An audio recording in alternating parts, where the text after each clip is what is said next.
out this weekend, or is it a similar squad that we saw last week against Chelsea? No, we've got Jamie Vardy will be out for a few weeks. As you know, we've been sort of managing him really over this last number of months, and he's been absolutely fantastic. But we have a window now that allows him to have a sort of minor operation in his hernia, and then he'll be back within a few weeks. So he'll be out for that period. Obviously, Dennis Pratt been away, and Wes Morgan will be out for a few weeks as well. But apart from that, we have the same squad. Is that the hip impingement that you spoke about before for Jamie Vardy, Brendan, that he's having an operation on? Yeah. It's one that, like I said, it's one that doesn't keep him out for too long, but it's just a repair in and around that sort of hernia area. So yeah, it's one that we feel that if he can't really put it off much longer. We were hoping to do it a few weeks back, but this is a window where we can get it done, and then that'll obviously leave him still with a good part of the season where he can be really influential for us. In terms of selection for the game this weekend, might we see maybe more rotation compared to the game we saw against Stoke City in the third round? Because, of course, there's not a week in between this fixture and the next one because you play Everton on Wednesday night. So can we expect more rotation this week?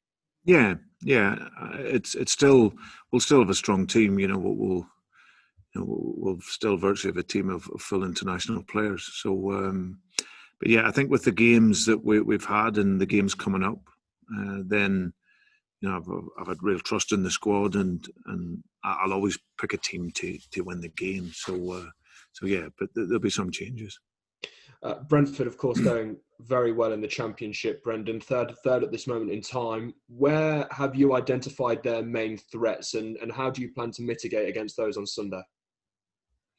No, I've really enjoyed watching Brentford. They remind me very much of my Swansea City team that went from the Championship into the Premier League 10 odd years ago, where that sort of same idea. They play in 4-3-3. The system is very much set. I've enjoyed analysing how they've worked, because you don't maybe see them so much because we're analysing our own opposition. But to see them, and having looked at them from last year as well, they play fantastic football.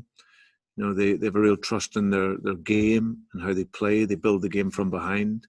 The positioning on the field is very, very good, and they look to get numbers into the box to score goals. So yeah, whenever we seen the draw, we knew it was going to be a tough game for us, and that's why we'll always put a team to respect won the competition and obviously the opponent, because it's a tough opponent for us. But they play very good football, a good idea, very, very well coached. You can see that. So yeah, excellent team. On the competition in the FA Cup, pre-Stoke, you said that the aim was to arrive maybe into the final of the FA Cup, and James Justin offered a similar perspective post-match after the Stoke game as well. I wonder how hungry maybe this group of players are now for tangible success, particularly after we saw the post-match interview from James Maddison as well after the Chelsea game, which a lot of people enjoyed. I wonder how much the group may have moved now into being hungry for that real success in terms of maybe trophies, but also to the wider population maybe. Yeah, no, I think that's where we all work. I think we enter every competition to win it. I think every team will look to do that. So, and we're exactly the same. I've got a group of young players that I'm thrilled to be working with, seeing their development, seeing their progress, seeing their confidence, and of course with that there we want to go on and achieve things. So we obviously know we're not the only team that will want to do that. There's a load of competitors, but I'm very happy with the mentality now and the mindset. We've nearly worked together for a couple of years, and our mindset is very much about winning but also developing, and I can see both of that in this team. So we're very hungry to succeed. You played Brentford, of course, Brendan, last season in the third round of the FA Cup, and we saw that incredible Dennis Pratt pass on that day, of course. But I wonder, in hindsight, how much you have seen this team grown and how much they've progressed down the line of which you want to take them down since then, almost just over a year on. How much progression you've seen and how much further down the journey they are. Yeah, well, I'm very satisfied with our work and how we have been progressing. I look at the team and I see them very tactically very good, so and organised in the game. That's always the start point for any team. Is the foundation is good organisation, good structure, and defensively strong. And then from that, then that's your base. That gives you the base to go and attack well. So if I look at the energy, if I look at the quality, I look at the organisation, then all of that is further than where we were a year ago, and that's just time, and it's just that ability to work more together and analyse where we can be better. And also, I think it's the confidence of the players, young players that are understanding their roles better. The more clarity in how they're playing the game. And when you have that, then you do play the game better. And I'm fortunate I have players that want to improve and want to develop, and they're getting their football nous, as they grow. And obviously, in a few years' time, they're going to be playing at a really high level consistently. Final one from me, Brendan. There's just over a week until the end of the January transfer window, of course, and we saw quite widespread reports of a link to Christian Eriksen yesterday. I won't ask you, obviously, to comment on the player directly, but I just wonder, as the club now develops into trying to break into the top four in the Premier League, is it now looking at a different calibre of player to maybe bring to the club in transfer windows? And are those maybe sights being set a little bit higher than maybe they were before? Or is that not really in the thinking of the club's sort of transfer policy at this moment? No, I think we're always optimistic here, but there's obviously always has to be a sense of reality. I think in this window, if we can bring in an attacking midfield player, that would be fantastic. But of course, it's very difficult. Some, like you say, will be out of our, price range, and we won't be able to do it. But if there is someone that is available that can come in and support us in this period, then we will look to do that. So you see lots of names that are linked with commentary here, but no, I think we can't move away from what is our market, and that's just financially the position that we're in as a club. But that doesn't mean that we can't get very good players. I think our recruitment here has been exceptional in terms of the players that we've brought in the market that we're operating in. So, but like I say, this will be a difficult window, January, to get in someone. But over these next few weeks, there might be the player that can help us and support us for the second part of the season. Brendan, thank you very much. Good luck on Sunday. Thanks, Owen. Thank you. Okay, Ian Abrams from TalkSport, please. Hi, Brendan. How are you? Miss, how are we doing?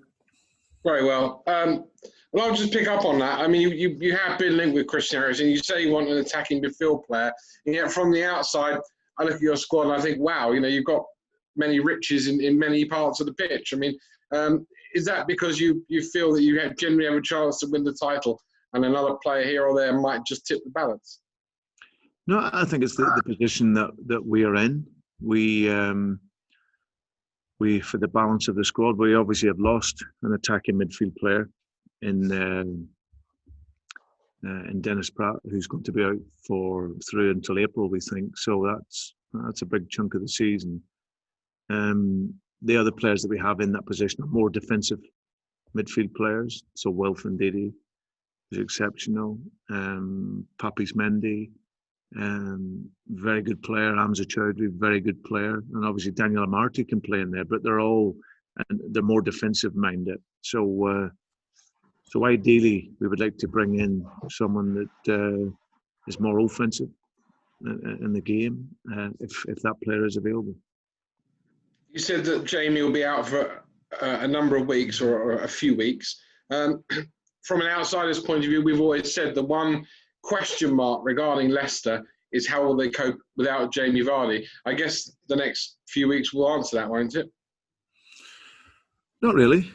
No, we've played without Jamie before and scored goals and won games, and he's a very, very important player for us. Obviously, these last number of games he hasn't scored, but he's obviously contributed to the team, and other players have scored goals. So there's no doubt when you don't have the top striker or one of the top strikers in the league available, of course it's disappointing. But we've always tried to rely on the collective, and I think hopefully you would have seen that with our time. Certainly this season in particular, we've had long periods without key players, but we've managed to find results. So, like I say, it's not overly concerning. It's a period where we've got to do without him, but it's our best chance of getting the operation, getting him back, and then he's going to be ready for a huge part of the season. But I've got other players. Ayoze Perez is a natural striker, a different type. Of course, he doesn't threaten the back line as quickly as Jamie, but he's got other strengths. You know, he's a great finisher, very composed in front of goal. And I've got Kells who can come in and offer a threat also with his power and strength. So we have other players that can play in those positions. You're in a title race as well. How much would you draw on your experiences? I know the difference in quality, you have to take that into account. But from in Scotland, where you were serial winners of both league and cup every year, you know how to win more than one competition. So how much would you draw on that? Because on the face of it, from an outsider's point of view, you think Leicester going for the title, Brentford going for promotion. Is this really a cup tie either team would be desperately disappointed to lose? Well, we certainly would. It's one that we want to do well in. My experience is whatever country you're in, whatever league you're in, it's always a fight, and you have to earn the right to win any title, whether it's a cup competition or a league title. And for us, that's the growing mindset that we're trying to develop here within our squad, is that we're here to be competitive and compete, and for that, you have to be constant in your desire and hunger if you want to be a winner. Now, not everyone can win, but certainly we want to, and we certainly won't be happy to lose the game. We want to go there. We'll have a strong team, and we'll be there to win to get to the next round. Yeah, I was speaking more metaphorically. I wasn't hinting about anything. Last one is on James Maddison.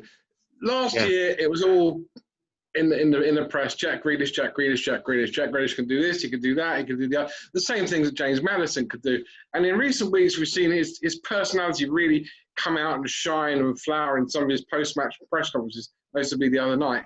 How close to being a complete player is James Maddison right now, Brendan?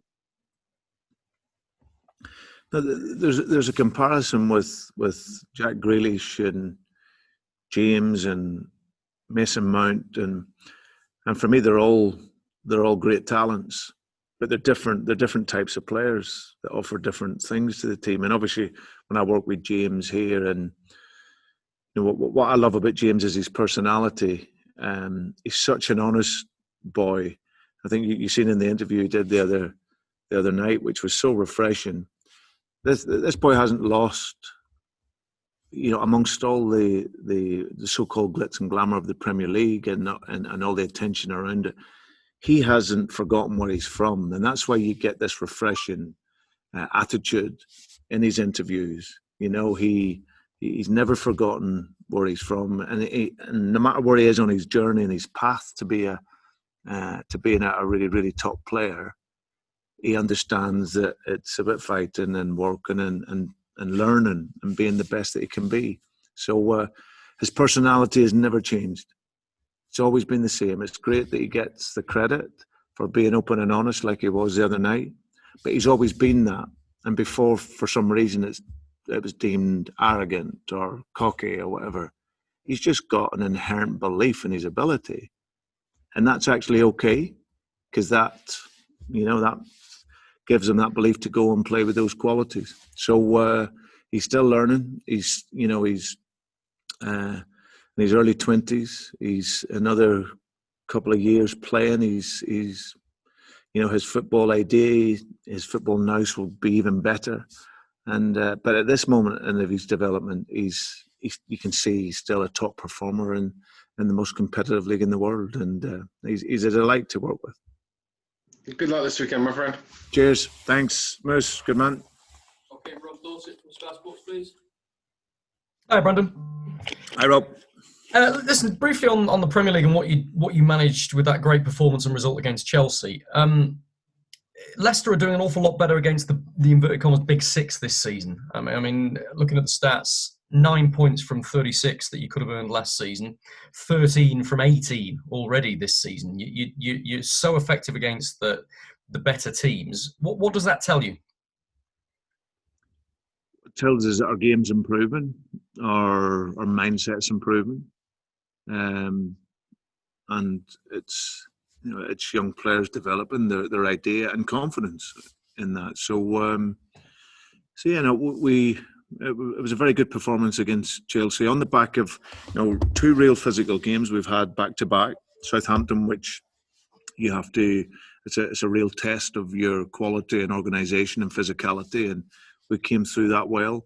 And then to play Chelsea, that are an outstanding team and get great individual quality, to put in the performance level that we did was obviously very pleasing. So as I said, the team is growing, the team is developing our ideas, and at this moment in time, we've got a great balance between the possession in our game and the counter-attack in our game. So and all that comes from a real good defensive base. So yeah, it's pleasing, but we have to constantly improve. Looking at the top of that table, for the average football fan, Liverpool lost last night, I'm sure you've seen. Manchester City have won 5 on the bounce. Manchester United, yourselves, Spurs are all up there. 8 points separating the top 7 teams right now. It feels like one of the most exciting and open Premier League races, doesn't it, in years? Yeah, it feels that way and it looks that way. I think it's, as you say, but we're virtually at the halfway point. So it's a good time to reflect and measure, of course. But yeah, I think for the neutrals and for everyone watching, and it's really exciting. It's been exciting to be involved in the games and performance. So, but like I say, it's the first part done. You can reflect on it and then look to push on in the second part of the season. Last one from me. I wanted to ask you about Caglar Soyuncu. Going into the game against Chelsea, there was a big debate amongst us in the media and amongst supporters about whether you'd go for him or Wesley Fofana alongside Johnny Evans. You went for Fofana, and he was absolutely outstanding. Does Caglar have to be patient at the moment to get his chance again? I mean, I know the FA Cup might give you opportunities to change things, but in terms of the Premier League and going forward, has Caglar got to be a bit patient because of just how well the other two are doing in his position? Yeah, I think that all those players that have been out injured, and that they're obviously respectful of how well the team has done, but no, it was just like I said, it was a process of getting Cags back involved, and when he's come in, he's done exceptionally well. He'll play at the weekend, so he's ready to perform now. But like you say, what Wesley, and it just shows you his level of mentality. After me taking him off early in the Southampton game and having the chat with him, to then go and then produce that performance as a young player, especially to play with that patience and anticipation and quality shows you the level that he's at. And but that's what having a competitive squad is about. If you're going to succeed and be up there challenging, you have to have competition, and players have to be able to deal with competition. It can't be that if you're not playing, if you want to be in a top squad, it can't be if you're not playing every single game that you're not happy. You have to respect. Any manager will always speak with a player because you have to recognise and acknowledge for them that it is difficult, but they also have to respect that they can't play every single game. And sometimes when you are out, other players come in and they do really well. So you have to be patient. But thankfully, I've got players here that this is the special nature of this team that, like I said, you'd have probably seen it, Ricardo Pereira there a few weeks ago. He's he's a top European fullback, and he's out of the team, but he's actually helping James Justin when he was playing there and talking to him through elements of the role and the position. And so that tells you everything about the spirit here.